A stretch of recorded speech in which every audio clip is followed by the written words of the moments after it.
Hi, folks. I hope that you guys are doing pretty well. So today is Tuesday, the 11th of November, 2025. And in today's video, I'm going to decipher for you in the book of Hosea, chapter 6, verse 3. Okay, in other words, a prophecy regarding the later and the former rains. Okay, this is actually a very interesting prophecy, and there's a lot more to it than people think, or there's a lot more to it than meets the eye. In fact, for my deciphering today, I actually have 3 pages, and I'm going to be discussing what this prophecy really means. There's a lot that goes into this prophecy. It actually links to a whole cluster of prophecies, and I'm not going to go through all of them, but I'm just going to name a few. But I'm sure that you're going to get the idea. Experienced Bible scholars will get the idea as I actually talk about Hosea chapter 6. Verse 3. Anyway, just to recap, Hosea was a prophet for the northern kingdom, okay, according to Hosea chapter 1, verse 4, okay, for the northern kingdom or the house of Israel. And actually, Hosea was a prophet at the same time as Isaiah, because if you read Isaiah chapter 1, it almost reads kind of like the same as Hosea chapter 1, okay. So Isaiah was actually for a prophet for the southern kingdom of Judah, where Hosea was a prophet for the northern kingdom of Israel. Okay. Anyway, let's get right into this, folks. Hosea chapter 6, verse 3, and it reads, Then shall we know if we follow on to know the Lord. His going forth is prepared as the morning, uh, and he shall come unto us as the rain, okay, as the later and former rain unto the earth. Now, this is quite interesting. Especially this bit here, where it begins, let me just begin here where it says here, okay, he shall come unto us as the rain, as a light and a former now. When you try to decipher this, okay, you have to think to yourself, well, he shall come unto us. Who is this he? This is Jesus. Come unto us. Or in other words, that he's going to come to Israel. So we know that Jesus has had already his first coming when he came to the lost sheep of the house of Israel. And then we know that he's going to be coming back for the millennial kingdom. So come unto us is both. Come unto us is referring to the former, his first advent, and the latter is his second coming. But it's not just to do with the prophecies of Jesus regarding his first coming and also his second coming, but it's actually to do with the Holy Spirit and also giving salvation to the Jewish people as well. Okay, so this prophecy here, it's very, very deep indeed. Okay, so let me show you my program. Okay, and here Hosea 6:3, the two rains for Israel. In other words, the first and the second coming. Okay, he shall come unto us as the later and former rain unto the earth. So, what does this prophecy really mean? It's a very powerful prophecy that links to the first coming of Jesus. In other words, come unto us. Okay, it's a prophecy that links to the first coming of Jesus, to the lost sheep of the house of Israel, as well as Jesus' second coming to be the King of Israel in the millennial kingdom, as well. In other words, apart from his first and second coming, okay, it's about the birth of the church that was on his first coming, okay, receiving the Holy Spirit via the gospel of Paul the Apostle, found in 1 Corinthians chapter 15, verses 1 to 4, which is the gospel of salvation, okay, in this Christ period or church age, okay. And how this former reign of the church will mirror, in other words, Jesus' first advent will mirror into the future for the salvation of all the Jews in the millennial kingdom, according to Romans 11:26. Okay, and the glue that holds this salvation together is the Holy Spirit. That's right, because Jesus is going to be saving all the Jewish people upon his second coming, according to Romans 11:26. Okay, he has to give them the Holy Spirit. Pardon me. Okay, so according to Romans 11:26, and the greatest whole situation together is the Holy Spirit. Okay, in which Jesus is going to pour out upon his people. Okay, the Jewish people. Okay, according to Zephaniah Zephaniah chapter 3 verse 13, in context. In other words, Zephaniah chapter 3 verse 13 doesn't say that Jesus specifically is going to give the Jewish people the Holy Spirit, but in context is actually alluding that he has to, and I'll show you why in a moment, because both the signs that are coming down from heaven with Jesus plus the Jewish people will be the same. In other words, that they are going to be sinless.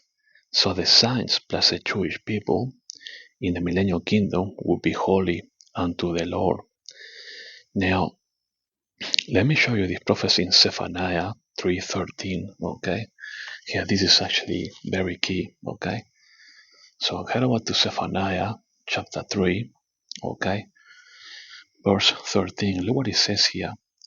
The remnant of Israel shall do no iniquity. Now, this remnant links to Zechariah chapter 13, verses 8 and 9, in which only 1/3 of those people living in the land, in other words, in Israel, will make it through, and that will be the remnant. But also, it's also the remnant of the Jewish people that Jesus is going to bring back to Israel, those that are in captivity and so on. But look what it says here. The Jewish people shall do no iniquity. Now, and also no speak lies, neither shall a deceitful tongue be found in their mouth, for they shall feed and lie down, and none shall make them afraid. So think about the human condition. If the Jewish people in fact are going to do no iniquity, they are not going to speak lies or be deceitful, unless they get the Holy Spirit from Jesus. You know, they can be in this condition of doing no iniquity. They have to be baptized with the Holy Spirit because it also has to mirror and match Jesus' first advent, in which he poured out the Holy Spirit, okay, upon the church and also the church age, and in which Jesus also got the gospel of salvation to Paul the apostle, in that those believing the gospel of salvation according to 1 Corinthians chapter 15 verses 1 to 4. If they believe that by 5, if they believe in the blood of Jesus, in the blood atonement of Jesus, will get the Holy Spirit, and so that also has to mirror, what the Jewish people will get upon the arrival of Jesus' second coming. The only way that the Jewish people can do no iniquity and don't speak lies or be deceitful is if actually they get the Holy Spirit. So, although this prophecy in Zephaniah chapter 3 verse 13 doesn't say specifically that they're going to get the Holy Spirit, in fact, they will get the Holy Spirit because it's actually alluding, because I just told you, think about the human condition. If you get the Holy Spirit, okay, and Jesus is there, the Jewish people will do no iniquity or speak lies and so on. But if they don't get it, they are human, they're in their flesh, and they will do iniquity. Okay, so this prophecy here in verse 13 alludes that they has to, because it actually has to mirror what Jesus did in his first advent, coming to the Jewish people, birthing the church, and sending out the Holy Spirit. He has to, on his second coming, he has to do the same thing, to mirror, like it says in the prophecy, in Hosea,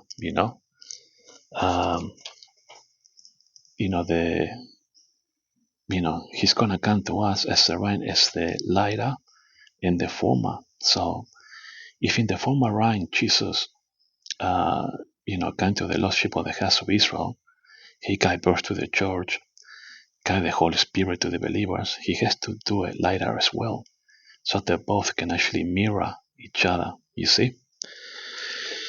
Okay, so the deciphering then. Step one, we have to decipher what come unto us really means in the prophecy. In other words, where it says, and he shall come unto us, okay? Meaning Jesus, you know. So come unto us is the first and the second advent, and us is of course Israel, okay? Former Rhine, okay, now the former Rhine, you have to think about all the prophecies relating to Jesus first coming, okay? So let me turn over the page, and on Jesus' first coming, okay, was to the nation of Israel. Matthew 15:24, I am not sent but unto the lost sheep of the house of Israel. Okay, also you can read Deuteronomy 18:15, which reads, the Lord thy God will rise up unto thee a prophet, meaning Jesus, from the midst of thee, or thy brethren like unto me, and to him you shall hearken. Okay, now this prophecy in Deuteronomy 18, verse 15 is very similar to Acts 3:22, but just read them for yourself so that we can make a faster video. Okay, and also read the prophecies in Daniel 9:20, verses 25 and 26 about Jesus the Messiah, also Isaiah chapter 53, etc., etc. There are so many prophecies about regarding Jesus' first coming. Okay, now these are some of the prophecies of the former Rhine in terms of the former Rhine regarding, the Holy Spirit. The church was born in Acts 2, verses 1 and 4, during Pentecost, okay? And God sent out the Holy Spirit. Also, the gospel of salvation was given to Paul, the apostle, according to 1 Corinthians chapter 15, verses 1 to 4. And so, the first of former Rhine is about Jesus' first coming to the Jewish people, the birth of the church, and with the outpouring of the Holy Spirit, the birth of the church plus the gospel of salvation given to Paul the apostle.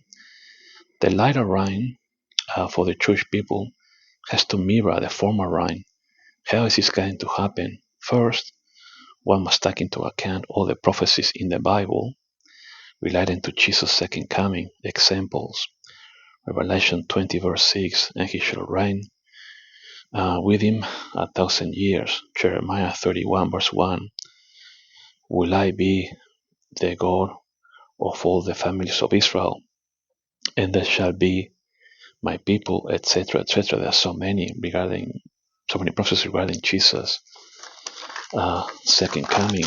Okay, and so with regards to the pouring of the Holy Spirit, now I just demonstrated you the prophecies of Jesus' first coming and second coming. But regarding the Holy Spirit, in Zephaniah chapter 3, verse 13, I show you that it's actually the glue or the key scripture that allows that the Jewish people will be equal to the signs that are coming down with Jesus for his second coming. Now the remnant of Israel shall do no more iniquity. This is what it reads in Zephaniah chapter 3, verse 13. The remnant of Israel shall do no more iniquity, nor speak lies, neither shall a deceitful tongue be found in their mouth. Now, if you think about the spiritual condition of the Jewish people, okay, this can only occur, okay, in other words, that the Jewish people are going to do no iniquity. This can only occur if the Jewish people are baptized spiritually with the Holy Spirit, okay, and become equals with the signs that are coming down from heaven with Jesus, okay. The camp of the saints on earth plus the Jewish people both will be living on equal terms as holy unto God, okay. So this is what I wanted to say with this video, that um, if we read Romans 11:26, Romans 11:26, and it reads, and so all Israel shall be saved, as it is written, and there shall come out of Zion the deliverer, and shall turn away ungodliness from Jacob. This is Jesus. If indeed Jesus is going to turn ungodliness away from Jacob, that has to get the Holy Spirit. What Jesus did in his first advent, birthing the church and pouring out the Holy Spirit to other believers according to the Gospel of Paul, has to happen also to the Jewish people, because they are going to be saved. And the only way that the Jewish people will be sinless, and the only way that Jesus can take away ungodliness from Israel, if he's actually he baptizes them with the Holy Spirit. And so both the saints and the Jewish people will be on equal par, and both will be holy unto God. The only people that won't have the Holy Spirit will be all those nations that might have through into the millennial kingdom. They are not going to get the Holy Spirit, but the Jewish people will, because this is the time of the Jewish people. This is the time where Jesus is coming back for his second advent to be the King of Israel, and he is going to turn away ungodliness. But those nations that might get through into the millennial kingdom, they are not going to get the Holy Spirit, because we know that Satan is going to be let loose at the end of the millennial kingdom, and he's going to be, deceiving many people, and they're going to come, against Jerusalem, and God is going to pour fire from heaven and wipe them all out. So the nations won't get the Holy Spirit, because if they did, then they wouldn't be coming, at the end of the millennial kingdom, to Jerusalem, for battle, So they're not going to get the Holy Spirit, but the Jewish people will. And so what's going to happen is that both the saints that are coming down from heaven, plus the Jewish people in the millennial kingdom, both will be on equal terms. In other words, both are going to be holy unto God, and they're going to have, the Jewish people will get the Holy Spirit. Now the saints will be coming down with glorified bodies. The Bible doesn't tell us that the Jewish people will get, glorified bodies during the millennial kingdom, but nonetheless, they will be on equal terms, and they have to get the Holy Spirit, if indeed if indeed Jesus is going to turn away ungodliness from the Jewish people. They have to. Now, although this prophecy in Romans 11:26 doesn't say that the Jewish people will get the Holy Spirit, it's actually alluding in context that they will, because think of the human condition. They have to get the Holy Spirit, otherwise they will be unrighteous. And when Jesus is there, with his people, they have to be, sinless. And so you can actually link Romans 11:26 with Zephaniah 3:13. Okay. Pardon me. Let's go to Zephaniah just to finish up, folks.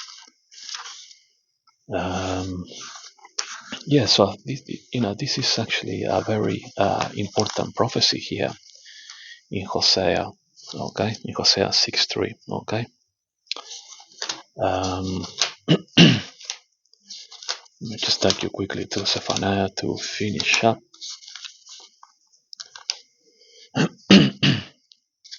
Pardon me. So, Zephaniah chapter 3, okay? Zephaniah chapter 3, verse 13 is actually linked to Romans 11:26, where I just show you how God is going to turn ungodliness from Jacob. Okay, the remnant of Israel shall do no iniquity. Okay, no speak lies, neither shall a deceitful tongue be found in their mouth. Okay, so they have to get the Holy Spirit, because the first advent of Jesus, okay, and the first advent of Jesus, when he came, there were a lot of prophecies about his first advent. Okay, so the prophecies are about Jesus coming in the form of his first coming, but also how he birthed the church, and sent out or poured out the Holy Spirit upon all those during the church age, upon those that believe in the gospel of salvation, according to Paul. And so in his second coming, he has to mirror the same as the former reign. Okay, so both ranks has to be equal. And don't forget that Jesus is coming to the Jewish people. Okay, so both advents are for the Jewish people. On the first advent, Jesus has already poured out the Holy Spirit on the believers, but also the Jewish people will have to get the Holy Spirit because, like I just showed you, the prophecies in Romans 11:26 and Zephaniah 3:13 that Jesus is going to turn away ungodliness. And so the right here refers not only to Jesus' first and second coming, but also regarding the Holy Spirit. Okay, so just remember that although in Zephaniah 3:13 it doesn't say that Jesus is going to pour out the Holy Spirit, in context he has to, because the Jewish people need to be sinless. Okay, alright folks, thanks for watching, and I'll talk to you all later.